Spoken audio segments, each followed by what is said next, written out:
শেখ হাসিনাকে ভারত যদি ফিরিয়ে না দেয় তাহলে কি সত্যিই বাংলাদেশে কিছু করার থাকবে না? কোনো রায় কি কার্যকর হবে না? আজ সেই চরম প্রশ্নের উত্তর নিয়ে আলোচনা। সাম্প্রতিক সময় বাংলাদেশ ভারত সম্পর্কে নানা বিশ্লেষণ, নানা প্রশ্ন, নানা বিতর্ক চলছে। অনেকে বলছেন ভারত অবস্থান করলে তাকে ফিরিয়ে আনতে বাংলাদেশ আইনগতভাবে সীমাবদ্ধ। আবার অনেকে বলছেন ভারত না চাইলে কোনো রায়ও বাস্তবায়ন করা যাবে না। কিন্তু বাস্তবতা কি?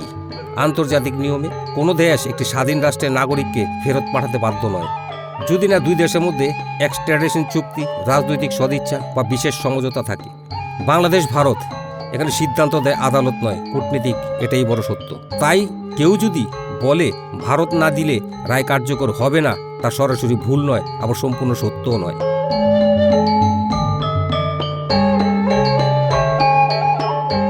কারণ রায় কার্যকর করতে হলে দ্বিপাক্ষিক সম্পর্ক, রাজনৈতিক আলোচনা, আন্তর্জাতিক চাপ, কূটনৈতিক সমঝোতা এসব একসাথে কাজ করতে হয়। এগুলো ছাড়া শুধু আদালতের রায় দিয়ে কাউকে ফেরানো প্রায় অসম্ভব। হ্যাঁ, বাংলাদেশ চাইলে কাউকে দেশে টেনে নিয়ে আসা সম্ভব নয়। আর ভারত চাইলে ফেরত দেওয়ার প্রক্রিয়া কয়েক মিনিটেই শুরু হতে পারে। এটাই আন্তর্জাতিক রাজনীতির কঠিন বাস্তবতা। তাহলে কি বাংলাদেশ পুরোপুরি অসহায়? না, কূটনীতি এটাই সবচেয়ে বড় শক্তি। কিন্তু সিদ্ধান্ত সবসময় থাকে দুই দেশের রাজনৈতিক ইচ্ছার উপর। ভারত না দিলে রায় কার্যকর হয় না, এই লাইনটা হয়তো শুনতে কঠোর, কিন্তু আন্তর্জাতিক বাস্তবতায় এটাই সবচেয়ে কাছাকাছি সত্য। আপনি দেখছিলেন বিডিসি নিউজ এইচডি। সাবস্ক্রাইব করুন, লাইক দিন, শেয়ার করুন। নতুন খবর, বিশ্লেষণ আর ভাইরাল সব আপডেট পেতে সাথেই থাকুন। ধন্যবাদ।